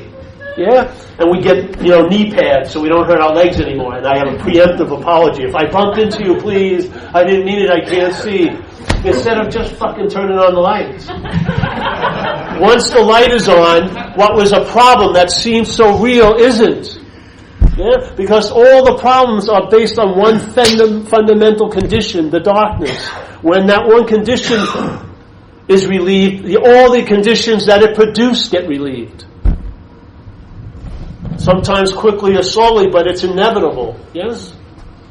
It's like here, in selfing, in AA we talk about the sunlight of the spirit. So let's say the sunlight of the spirit is the sun out there, and I'm in this room. Let's say this room is selfing. This is where my mind seems to be. In this room, I feel like I'm separate from what I need the most, which is the sunlight of the spirit. And it takes only a 5-cent pica shade to block it off, right? Because of the structure of my mind. I'm in here, it's out there. So I'm dying for the sun, but it's all up to me to release that shade, which is playing fucking God, right? Selfing plays God. It's all up to me. If I don't do this, it's not going to happen. If I do something else, it won't happen. It's all emphasizing you.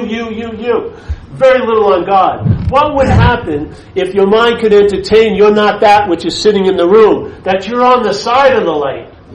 You would see the window and you would see the shade, but the shade would have no power to stop you from the light. It would have no power. It's all seemingly so, based on your position. You're looking at the window from the wrong place in a way. And so it appears that 5-cent shade can block you off from the sunlight of the spirit. What would happen if you were on the other side?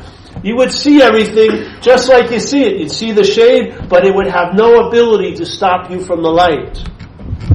Yeah, none.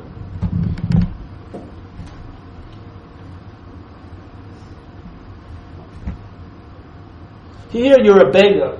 And it's all you're begging you.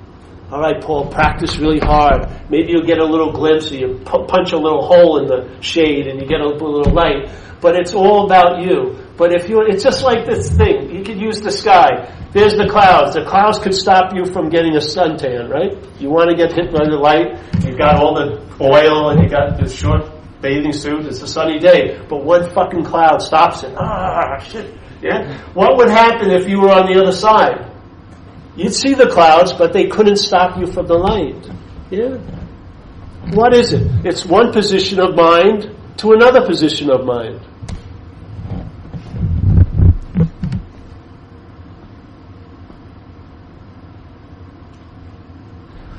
It's not like leaving the one position to get to the other position. It's just questioning the one position. If it's not truly a position, you're on the side of the light. You may not have the heroic, noble, spiritual journey story, but you'll be fucking much happier because your happiness will stabilize. It won't look like fireworks. It's just like in AA. After a while, your attitude gets infused with gratitude. You don't have those peak experiences when you are really ungrateful and then you have an experience that you're really grateful. It's a high. It's like a drug. I don't have them anymore. But my attitude's infused with gratitude. But I don't have experiences of great gratitude because I'm in a state of gratitude. Yeah. I'd rather go for the state than the experience level any day. Because the state frames the experience level. Yeah? If you're in the state of self-centeredness, all your experiences are framed by that. Every one of them is being interpreted from that frame. Every one of the mental states that arises, those experiential mental states, is framed by self-centeredness. If you question the frame, new mental states arise. Yeah? New experiences happen. New things occur. You see where you didn't see before. Yeah. I don't even think there's no need for a shift. Just entertain that there wasn't one to begin with. You don't have the power to shift out of what you are. The mind would like to think it does. The mind would like to... See, the ego is so arrogant, or the self, that it thinks everything would be great if it was absent. Yeah? It can be fine. Let it be what it is. It can't block off the sun. It can only act like the sun. Yeah. So, I don't know.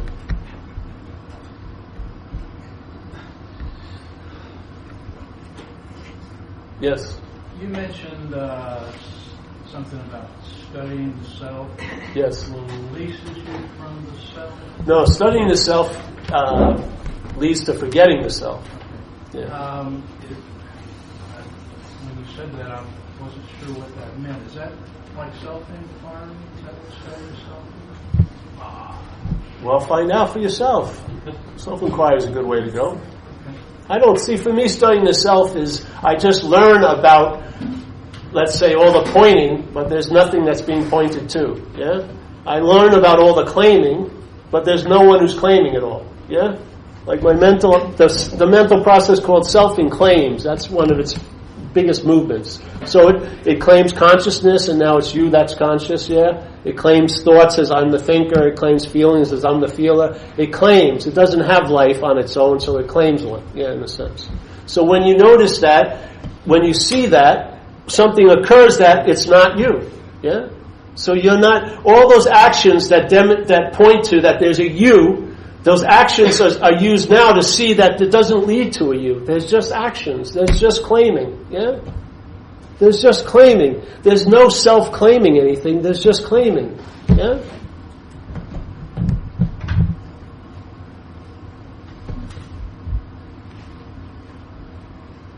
This is all the way it worked for me. You know, maybe other people, they move towards the light. For me, I just recognized something, you know.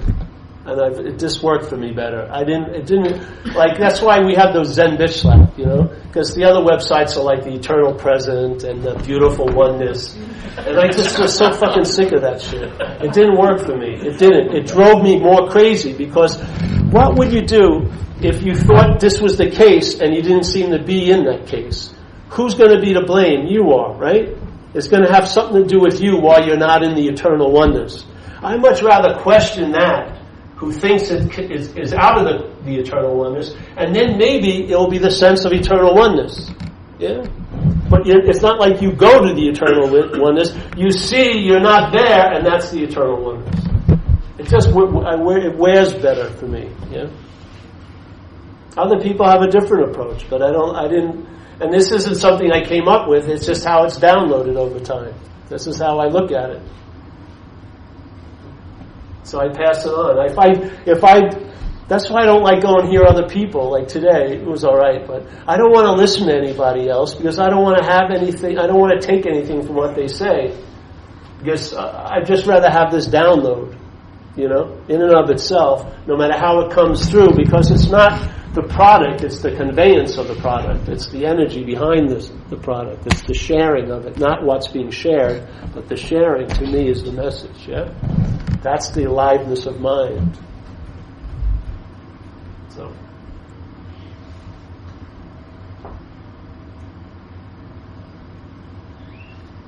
yeah. We covered self-help books. Not a good idea, but the action that you did recommend was go help somebody. Yeah. And I guess that plays directly into the selfless kind of a deal. Is that the idea behind that? And the other thing you made me think of, you keep hitting on, is by self-forgetting that one finds. Yes. That line of St. Francis prayer. Yes, yeah. Well, for me, out of recovery, service is a main facet of recovery. Because of the extreme obsession with self alcoholic minds are in. One of the easiest way to get a free sample of what it would be like to be out of self is by serving someone else. Yeah? Yeah. I think it's a tried and true method. I would use it quite a lot. Because a lot of times when you're poring over how you're going to get something, it's just a form of obsessing as self, don't you think? Yeah. This isn't like a concentrated attention. To me, it's diffused. It's diffused, yeah? It's not concentrated. It's not focused. It's opened. It's more like a wide open panoramic view instead of a focused view. Yeah? So it's like they say, a relaxed awareness. I like that a lot more. So I'm not a big practitioner of vigilance or concentration or anything. I think when I was a little kid, I was in an abusive situation. Not one moment when I was a little kid did I think I had to go on a retreat or anything. You know? Not one moment did I think I could be anywhere other than where I was. My mind hadn't entertained those impossibilities yet, which I think they are. And I didn't, the whole idea that you could be somewhere other than you are is a total unbelievable. To me, that just blows my mind. That you can actually think you could be somewhere else than here. But these things, they become obvious, like red and blue is blue. You start seeing things clearly, and they translate as they're workable, like where the rubber hits the road, you travel lighter. It doesn't mean the geography of your life is going to change, but you'll travel lighter over it. Yeah? I don't know what's in store for me as an action figure or you, but you'll travel lighter over whatever life has in store for you. That to me is nice. Yeah? That to me is worthy of the term solution. In a sense. Yeah. Yes, there's another solution. You use the term dog shit awareness, which I think the context was like everyday awareness is what is it. It's not a transcendental awareness, it's just basically what you're using at every moment that lights up your experience or something like that. Yeah, you're not using it, but what is happening. Right. Yeah. I see. Well, you can't transcend an imaginary place, first of all. If this place is all based on seemingly so, it's appearing to be true or false to you, you can't transcend that. The best way, in a sense, you can transcend it is being here. You would think it would be the other way. Let's get out of here. But I'll tell you, I'd match my devotion to drugs with any devotee in spiritual history. The monkey guy, Hanuman. I'd put mine up. I gave up everything for drugs. For that relief. I gave up everything of yours if I could get it for that relief. I prostituted myself in a lot of situations. I loved it. I was devoted to cocaine, shooting coke. Devoted to it. It was like a religion to me. It was like a spiritual thing to me. And all like that. And I'll tell you, if drugs could transcend this place, I would have transcended. But you can't transcend an imaginary place. Can't transcend it. Anywhere you transcend from here to is also an imaginary place. So the real transcendence is being here.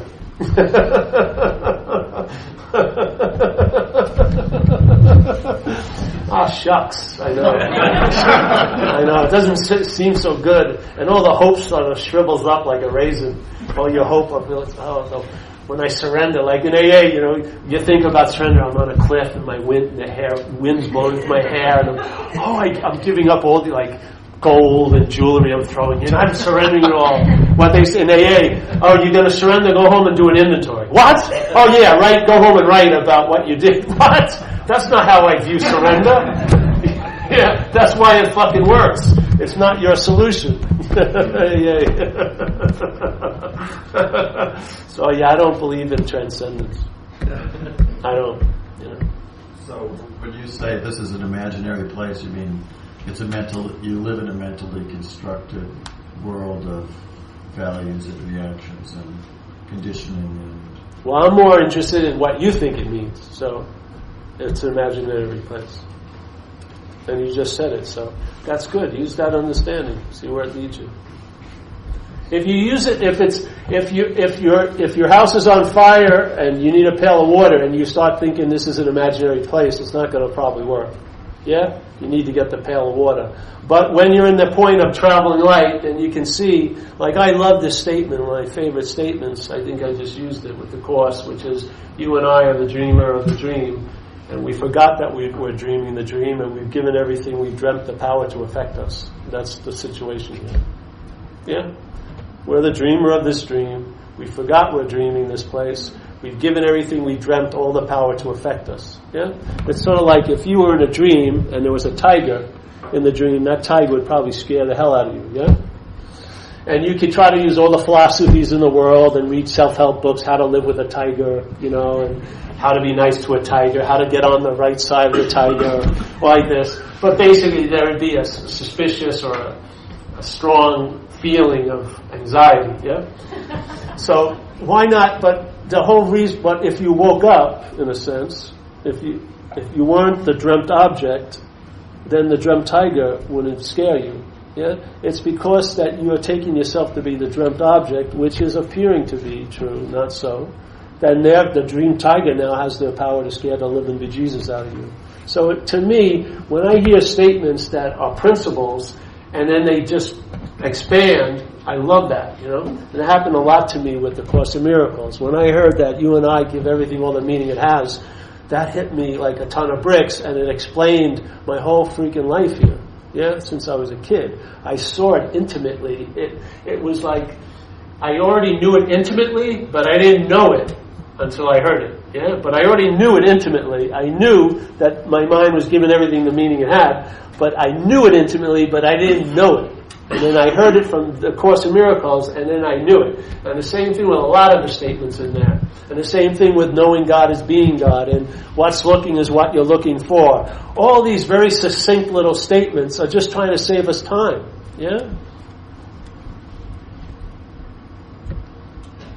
And then, in a way, most of you are in a lifestyle.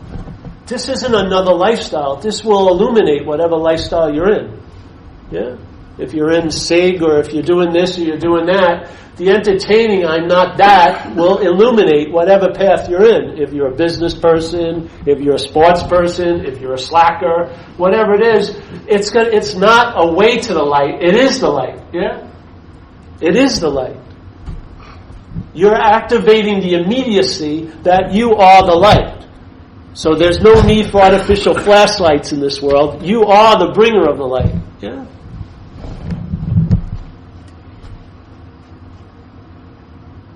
So whatever path, for me it's AA. AA is my tribe. I was in a living hell, and that's the bus that took me out of hell. I have a lot of appreciation for that, and I honor it quite a lot. And I really feel an affinity to people who've been taken over by the same parasite that took over this apparatus. Yeah? I have a lot of strong affinity to that. And so I like to participate with them. This just was an aftershoot doing these talks. My whole thrust was to bring this possibility into my community, because I didn't find it was there either. Yeah, I could have left, but that's not how the seed assignment went. I stayed in AA, and I go to more AA meetings than I ever did. Yeah, and I participate with sponsees, not because I'm doing anything. That's my seed assignment. It's like the living of it. Yeah. I have an intimate sense. I felt like I've seen the beast from head to toe. I saw it, And all of it distilled into, I'm not that. That which it can only appear to point to, that it can only assume, that it can only imply, it can never bring about. It lets the mind do the rest. The mental process just implies, assumes, points at, and then the mind makes the leap. I am that. I am the subject. I am the doer. I am the chooser. I am the haver. This is mine. I can own this. I can do this. I will lose this. There's time. All of that triggers and geometrically progresses from the one premise that I'm the noun. Yeah? So why not go back and see if that's true? If you're not the noun, instead of life happening to you, you may see life's happening. Yeah? And it may work better for you. Yeah.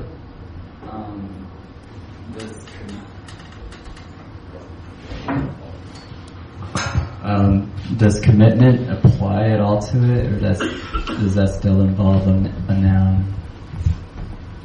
No, make a commitment.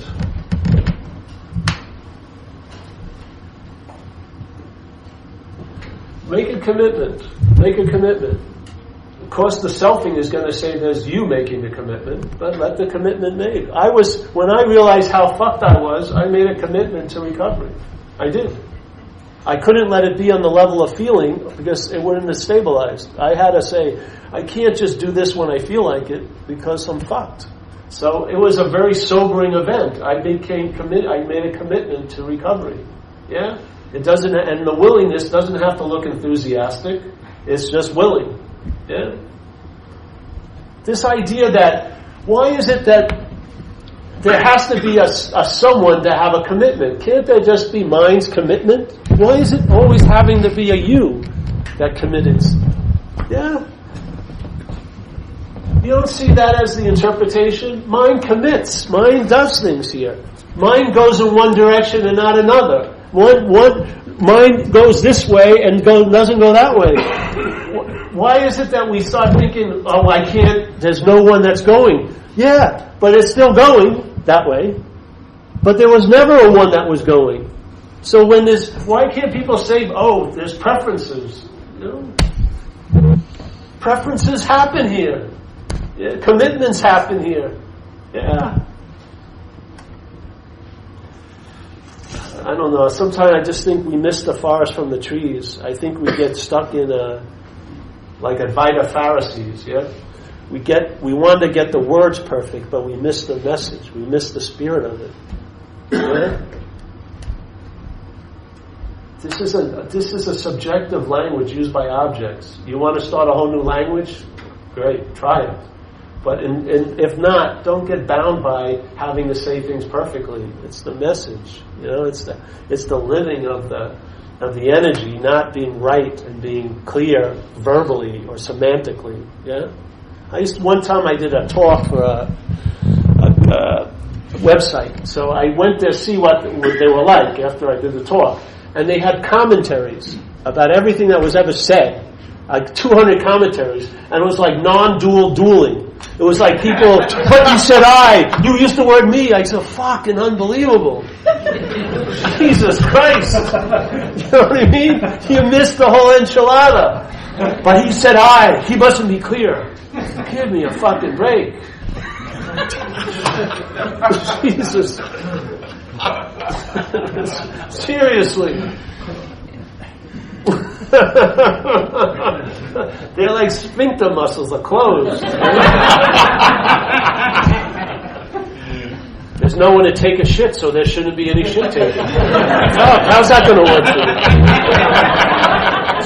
you? Jesus Christ. Listen, we have a Rule 62 in recovery. I think it applies to everyone. Please, don't take yourself so seriously. And the most serious you can take yourself is thinking you are one. Serious, I'm telling you. I mean, people talk about obsession, and it's pretty crazy. But identification is so far beyond obsession.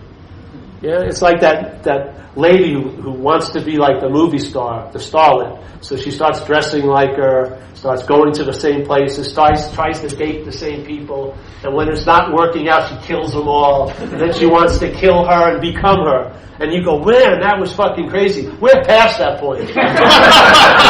We're identified already. We're totally up there. We're the action figure for all sense and purposes. Yeah, we're way past obsession.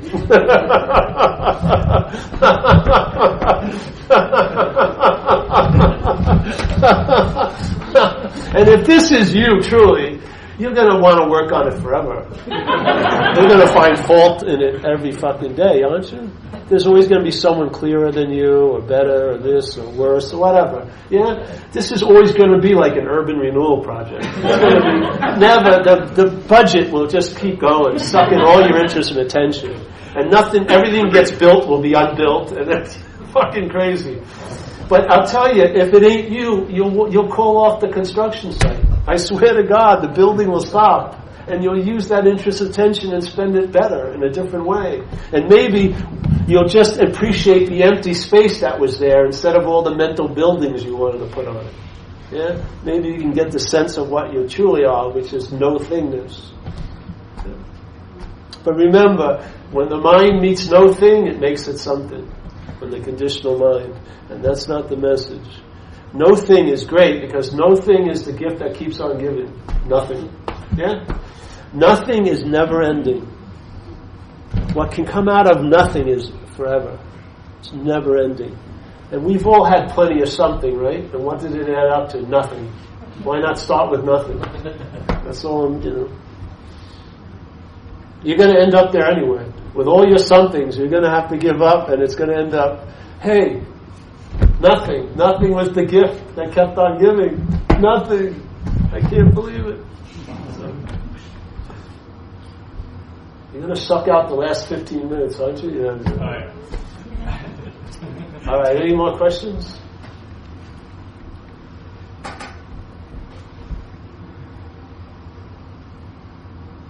All right, I'll use one. I'm trying to remember some of my golden oldies here. Okay, so I like this one about the telescope. So there's the telescope. And the telescope facilitates the scientists to see the stars, right? Now, if you looked at them from afar, if you looked at the event, the stars aren't any closer than they were. They just appear to be closer when he looks through the telescope, right? The lenses produce a seemingly closeness to the stars. It's not actually so. If you see it from another place, the stars haven't moved closer to the telescope, have they? No. The telescope just facilitates a certain kind of seeing. All right? So now the scientist walks away, and now is the telescope seeing the stars? It facilitates seeing the stars, but doesn't see the stars. So what does it do? When it claims to be the sea of the stars, all it does is remember what it thinks the stars look like. That's what selfing is. Yeah? Selfing is remembering you. Every time my mind goes back into the past, the only reason my interest and attention can go that far back, because none of you would go there, is because there's a little fixed reference point called me, represented as a body. My thoughts will go there with my interest and attention, and I will think about myself at some other time to remember myself now. That's all it is. The whole activity of selfing is to remember self, to remember being a self. It can't do it now, so it uses now to remember there and then. Future thinking is remembering you. It is. When you're worrying about what's going to happen to you in the future, that's remembering you. When you think about you in the past, that's remembering you. It's not only in the past, it's both. All of the mental realm is being used to remember a you. Yeah? That's all it is. It's a habit, it's an appearance. It can never become that thing that's being remembered. That's the solution. It can never it will never come to pass that it is what it's remembering. It can only remember. So it keeps remembering, so the appearance seems to be so. Yeah? It's sort of like if you had an illusion on the wall, you'd have to keep it projected. If you stop the projection, you would see. Yeah? So, but as long as you keep the projection, it can appear to be solid. So the selfing is an activity that has to keep on actively going on. It's constantly agitated, yeah, to produce a sense of self. And it does that by remembering you through the thought system. Yeah. When you get established here, that gets neutered. Because you're not interested in what's not happening, so you're not being remembered as much. Yeah? So the possibility of forgetting the self gets much more stronger when you're here than if you're still in there and then. Yeah? Because there and then is all about remembering self. So it's going to be very difficult to get out of it. Even trying to forget it is remembering self. But here, in this moment, yes, in this moment, there is conscious contact. That is the raw activity going on. Yes? There is no remembrance of self now. It has to be thought about. Yeah? It has to be referred to. It has to be assumed. It has to be implied. That's an activity. Something is there prior to the activity. What we are is not of self.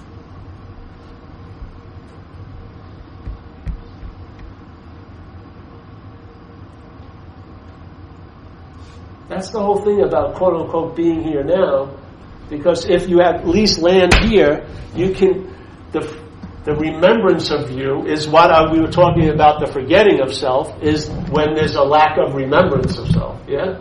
Then the state is a forgetfulness of self, and that's freedom from the bondage of self, yeah? So when you remember the self having a great moment, what's it actually doing? It's driving you crazy, isn't it? If you had an epiphany, man, you have an epiphany, and there's no remembrance of self, let's say, for a period of time. Yeah? You're so into this, what's going on, there's no remembering you. It's fucking a nice situation, yeah? Then the thought system comes up and claims it and goes, oh, I just had this incredible experience. Now, as soon as it claims the experience or the state of an epiphany, it remembers itself. Yeah? It uses the epiphany now to remember itself. So what it does is it remembers what it was like before the epiphany, and now it remembers after the epiphany. Yes? The emphasis is left, it leaves the epiphany and goes back to you again. Watch it, see it. If you see the heist may not occur. Yeah? If you see it while it's happening, it may not occur. Yeah? It's all based on you. Everything's going to appear to be true or false to you. Yeah.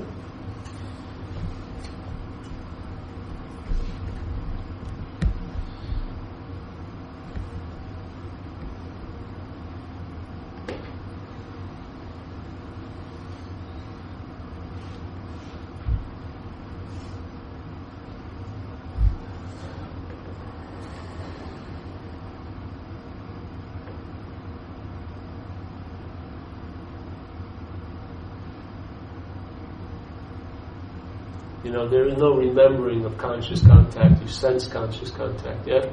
You don't sense it in a past, you don't sense it in a future. You sense it right now in the activity of consciousness and contact. You sense it. You're living on the pulse of being, yeah? You're picking up the fucking pulse of life.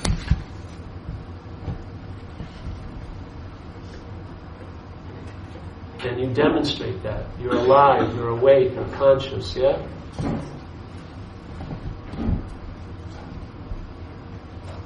The head wants to bring you back into the time so it can remember itself. Once you stop believing its statements, you're back in there, selfing arises.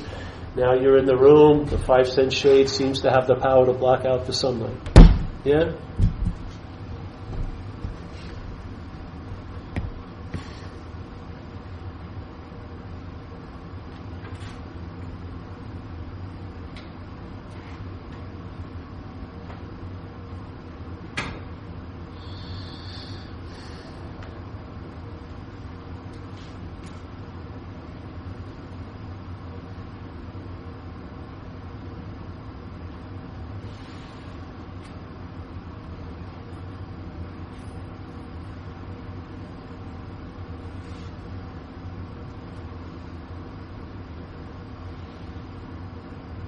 Any more questions?